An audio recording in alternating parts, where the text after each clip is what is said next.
दहेज लोभी पति और सास को न्यायालय ने सुनाया आजीवन कारावास। प्लॉट की मांग को लेकर जहर देकर की गई थी हत्या। सिटी कोतवाली थाना क्षेत्र में 7 वर्ष पूर्व हुई थी घटना। 20 से अधिक साक्ष्यों के हुए बयान के बाद आरोपी मां बेटे को न्यायालय ने भेजा जेल। आपको बता दें कि रीवा में दहेज के लिए एक नवविवाहिता को मौत देने वाले पति और सास को रीवा जिला न्यायालय ने आजीवन कारावास की सजा सुनाई है। जिला न्यायालय के अपर सत्र न्यायाधीश संतोष कुमार तिवारी ने नवविवाहिता की मौत में दहेज लोभियों को आरोपी मानते हुए ये अहम फैसला सुनाया। घटना सिटी कोतवाली थाना क्षेत्र के वार्ड क्रमांक 35 में आज से तकरीबन 7 वर्ष पूर्व हुई थी, जहां कीटनाशक दवा यानी जहर देकर महिला की हत्या की गई थी। अधिवक्ता DN मिश्रा ने बताया कि मृतका रतनकला शुक्ला का विवाह होने के बाद आरोपी पति रवि शुक्ला और उसकी मां पुष्पा शुक्ला दहेज में जमीन न मिलने के कारण उसे आए दिन प्रताड़ित करते हुए जहर देकर मार दिया था।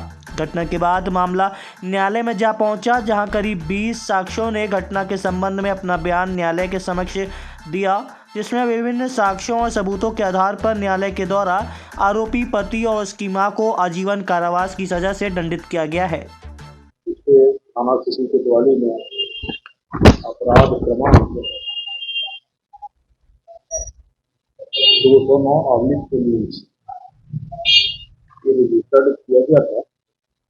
इससे पति रवि शुक्ला, तनय श्रीधर शुक्ला, उम्र 21 वर्ष और श्रीमती पुष्पा शुक्ला, पत्नी श्रीधर शुक्ला, ये 62 वर्ष की है।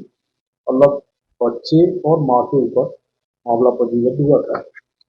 वह यूं था कि शादी के पश्चात जो उसकी रवि शुक्ला की पत्नी थी, मृतका रत्नकला उर्फ कीर्ति शुक्ला, इसका विवाह हुआ था। विवाह के साथ ही पति और सास उसे दहेज के लिए मानसिक और शारीरिक रूप से प्रताड़ित करते थे और विवाह के पश्चात से ही वो लगातार एक प्लाट की मांग करते रहे कि एक प्लाट अपने मायके पक्ष को लेने से बोलो कि हमारे नाम खरीद करके दे दो।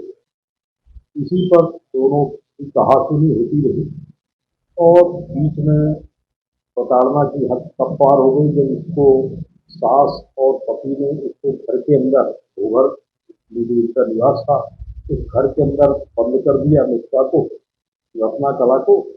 तो इसके बाद उस समय राजकुमार मिश्रा जी यही थे थाना सिटी कोतवाली के। तो मृतका ने उनको फोन लगाया, पुलिस आकर के उनको मुक्त कराई और इसके बाद दोनों पक्षों के बीच में आपसी राजीनामा हुआ और इसके बाद फिर ये लेकर के चले गए। ससुराल पक्ष के लोग लेकर के चले आए। 6-7 महीने तक तो सब ठीक रहा।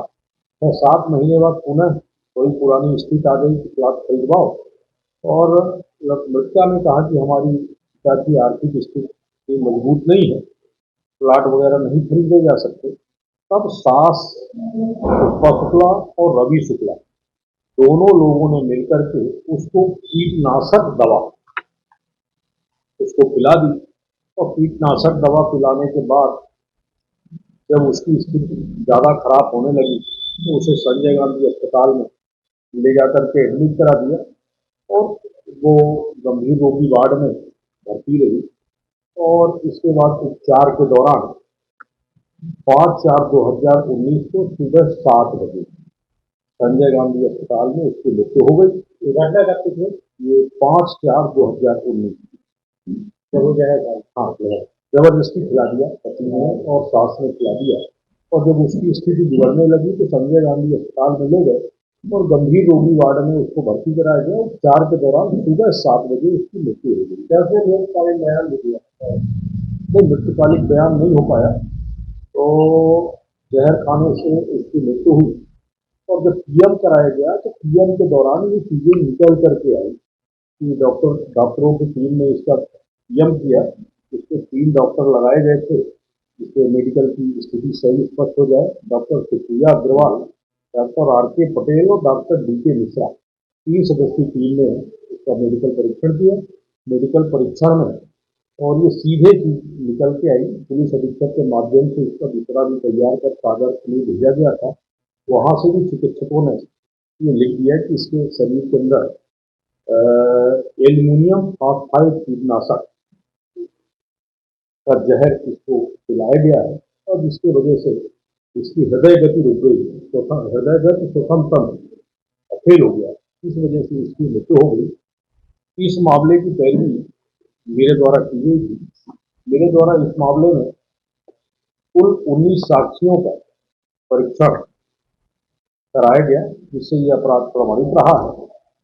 और इसमें दहेज योगी श्रीमती पुष्पा शुक्ला और उसके पति रवि शुक्ला को माननीय 14वें अपर सत्र न्यायाधीश श्री संतोष तिवारी द्वारा धारा 498 में 2 वर्ष की सजा, 2 वर्ष का सश्रम कारावास और 1000 रुपये जुर्माना, जुर्माना न अदा करने की स्थिति में 3 माह का अतिरिक्त कारावास, धारा 304B में आजीवन कारावास दोनों को, और धारा 4 दहेज प्रत्येक अधिनियम में 2 वर्ष का कारावास और 1000 जुर्माना, और 1000 जुर्माना न अदा करने की स्थिति में 3 महीने का, है ना, सश्रम कारावास। इस तरह से दोनों आरोपियों को अपराध प्रमाणित होने के पश्चात न्यायिक अदालत ने